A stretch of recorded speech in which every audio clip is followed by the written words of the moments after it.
नमस्कार दोस्तों, मैं एक बार फिर से आपके सामने एक ऐसे मुद्दे पे बात करने आया हूँ जो आज की डेट में काफ़ी बढ़ता चला जा रहा है। जी हाँ, क्या आपके पास कोई फ़ोन आता है जिसमें आपके कभी बेटे को, बेटी को या आपको किसी बड़े केस में फंसने या फंसाने की साजिश के थ्रू पुलिस के द्वारा कॉल आता है और आपको बताया जाता है कि आप एक गुनहगार हैं? हो जाइए सावधान, ये कुछ नहीं, ये है डिजिटल अरेस्ट। इसमें जो पुलिस भी है वो भी फर्जी है, इसलिए आपको रहना है सजग हमेशा, अपने लोगों के लिए, अपने परिवार के लिए और अपनी गाड़ी कमाई के लिए। क्योंकि ये जो लोग हैं वो सिर्फ आपको इस तरीके से प्रेशर क्रिएट करते हैं कि आप कुछ मिनटों में अपने गाड़ी कमाई का पैसा, लाखों रुपए तुरंत उनके हाथ में दे देते हैं। समाज में आपकी इज्जत का डर, आपके परिवार की इज्जत का डर, ये उनके लिए सबसे बड़े हथियार हैं। वह आपको आपके बच्चों के नाम के, आपकी बेटी के नाम को कहीं ना कहीं बदनाम करने की साजिश का डर दिखाते हुए आपको करते हैं डिजिटल अरेस्ट, जिसके लिए आप रहें सावधान। हाल ही में ऐसे कुछ घटनाक्रम सामने आए हैं जिसमें इस डिजिटल अरेस्ट ने किसी की जान ली तो किसी का पैसा, गाड़ी कमाई का पैसा अपने हाथों से जाने दिया। क्या होता है ये? क्यों होता है ऐसा? और क्या हम लोग इतने अनभिज्ञ हैं, जानकार नहीं है कि इन सभी मुद्दों के बारे में थोड़ी सी अलर्ट रखें? अगर हम इस तरीके से अलर्ट नहीं है तो मैं आपको इस वीडियो के माध्यम से बताना चाह रहा हूं कि आप लोग हो जाएं सजग। एक हाल ही में एक घटना कहीं और नहीं, मेरे मित्र की ही है। उसके साथ अभी फ़ोन आया और बोला जाता है कि आपका यह नंबर, उसको एक मोबाइल नंबर बताया जाता है और बोला जाता है आपका यह नंबर मनी लॉन्ड्रिंग के केस में पकड़ा गया है। मनी लॉन्ड्रिंग के केस में जो कुछ लोग पहले से गिरफ्तार हो चुके हैं, उन लोगों की फ़ोटो, उस केस की स्टडी उनके पास होती है।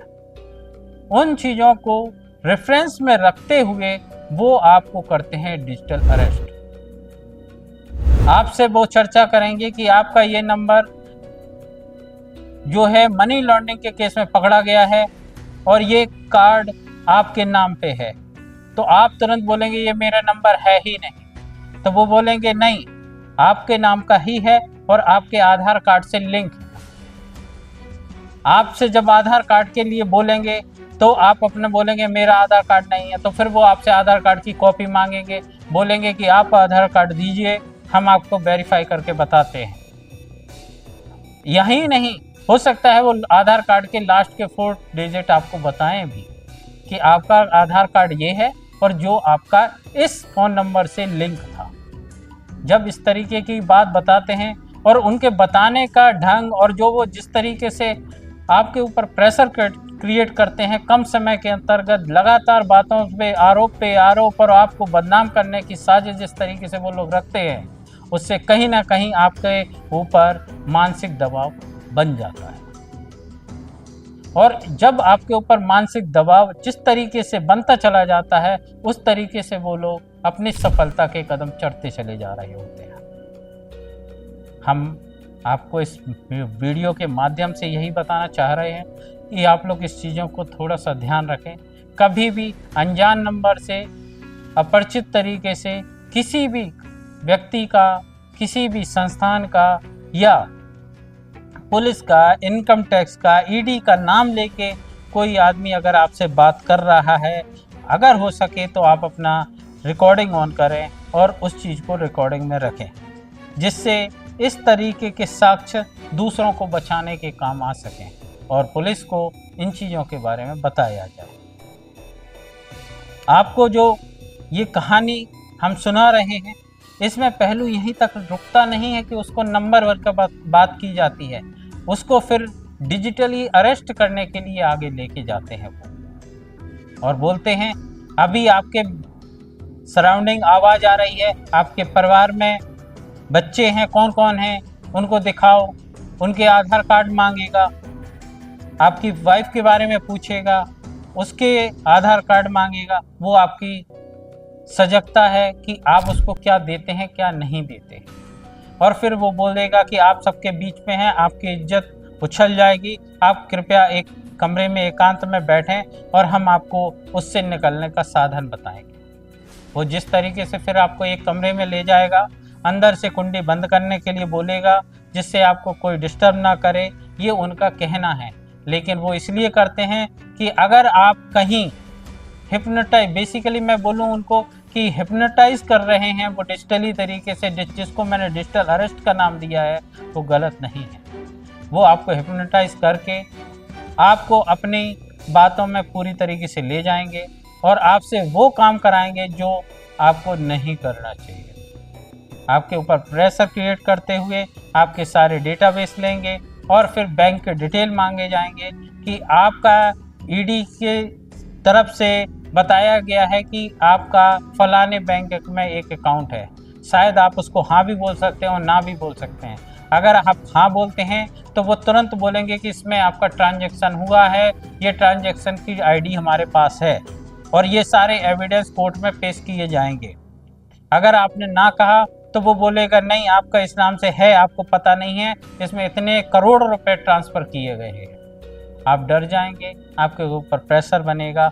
लेकिन उनमें से एक और अधिकारी आपके पास पर बीच में बोलेगा कि आप घबराइए नहीं, हम आप जैसी जनता के लिए, हो सकता है ये फ्रॉड हो आपके लिए, हम हेल्प करने के लिए आए हैं और हम आपको मदद देंगे कि आप इस केस में हम आपका नाम उजागर नहीं करेंगे। इसमें सिर्फ आपको ये करना है, देखिए फ्री में कोई काम नहीं करता है। हम भी आपके पास फ़ोन कर रहे हैं, आपको अगर बचाने का हमको काम करना है तो फ्री में तो देखो आपको मालूम है कि कोई भी आदमी कोई काम नहीं कर रहा है। इस बात को कहते हुए आप उसकी बातों में आ जाते हैं और आप पूछते हैं सर मुझे तो इससे बचा लीजिए, आपको जो चाहिए है बताइए। और इस माध्यम से वो लोग पैसे लेते हैं और अपना काम तमाम करते हैं, जबकि आपके ऊपर कोई भी केस नहीं होता। इस सारी सिचुएशन जो होती है वो लगभग 30 से 40 मिनट के अंदर की होती है और इस घटनाक्रम को हम नाम देते हैं डिजिटल अरेस्ट। डिजिटल अरेस्ट इसलिए बोला गया है क्योंकि वो अपने फ़ोन के द्वारा आपको पब्लिक में से उठा के एकांत में एक कमरे के अंदर बंद कर देते हैं और वो बंद करने के लिए कुंडी वो नहीं लगाते, आप खुद लगाते हैं। वो हिप्नोटाइज करते हैं, वो डिजिटल अरेस्ट करते हैं कि आप एक कमरे में अकेले बैठिए और जो हम कह रहे हैं वो आप करिए। इसीलिए इसको नाम दिया गया है डिजिटल अरेस्ट। आपको ज्ञात होगा इसी तरीके से एक भोपाल का केस सामने आया था जिसमें एक बुजुर्ग को 70,000 रुपए के पैसे ट्रांसफ़र करने का मिला था, लेकिन उसके फैमिली मेम्बरों ने जब देखा कि शायद कुछ गलत हो रहा है तो उन्होंने दरवाजे को खोल के और उस अपने फादर को उस जगह से बचाया था। सेम सिचुएशन अभी आपको हाल ही का केस पता होगा कि आगरा में एक टीचर की हत्या बोलूँगा मैं, सुसाइड नहीं बोलूँगा, हार्ट अटैक से हत्या हो गई थी और वो हत्या बेसिकली डिजिटल अरेस्ट करने वालों ने की थी। अगर किसी माँ को बताया जाए कि आपकी बेटी जो बाहर थी या थोड़ी देर के लिए दूर गई है, वो किसी सेक्स रैकेट में अरेस्ट हो गई है, तो आपको कैसा लगेगा? ये जोर का झटका जब लगता है तो आदमी के दिमाग का होश हवास उड़ जाता है। आजकल इसी तरीके से बहुत सारे केस आ रहे हैं, इसलिए आप लोग सजग रहिए, सावधान रहिए। कभी भी आपके घर में भी इसी तरीके का कोई फ़ोन आए कि आपका बेटा चोरी में पकड़ा गया, डकैती में पकड़ा गया, क्योंकि वो नाम इसी तरीके का लेते हैं जिससे आपके अंदर प्रेशर बने। आपका लड़का चोरी में, डकैती में, रेप केस में या अपहरण में, इस तरीके के केस में या मनी लॉन्ड्रिंग के केस में आपका लड़का पकड़ा गया है, जिससे आपके ऊपर प्रेशर बने और आप उनकी बातों को मानने लगें। आपके पास अगर कभी भी इस तरीके का कॉल आता है तो हो जाइए सावधान।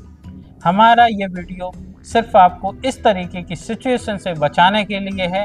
आप लोग सावधान रहिए, सजग रहिए, और कभी भी इस तरीके का फ़ोन अगर आए तो कोशिश कीजिए कि उसको रिकॉर्ड कीजिए। कमरे में अपने आप को आपको अलग नहीं ले जाना है, और अगर हो सके तो आपको पुलिस को तुरंत सूचित करके इन सभी बातों से ध्यान कराना है, जिससे वे हो सकता है कि आपको तुरंत जिस नंबर से कॉल आ रहा है उसको ट्रेस करके उन लोगों की लोकेशन को पता लगा सकें, और आगे आने वाले समय में इन घटनाओं से लोगों को बचाने में हमारे यहाँ की पुलिस मदद कर सके। तो आगे हम फिर मिलेंगे इसी कड़ी में कुछ नया लेके आपके लिए। तब तक के लिए सावधान रहें, सजग रहें और बने रहिए हमारे चैनल चोखी बात पर। धन्यवाद।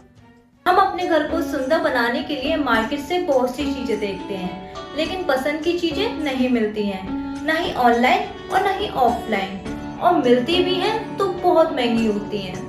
लेकिन सिर्फ और सिर्फ भारतीय कला केंद्र में आपको मिलेंगे आपकी पसंद की होममेड डेकोरेटिव आइटम्स, जैसे कि मिरर आर्ट, मंडला, लटकन, तोरण, शुभ लाभ हैंगिंग, वॉल स्टिक, झूमर और दिवाली पे सजाने के सभी सामान आदि। साथ ही आप कस्टमाइज भी करा सकते हैं, वो भी अपनी पसंद से। तो हर त्योहार बनाएं भारतीय कला केंद्र के साथ।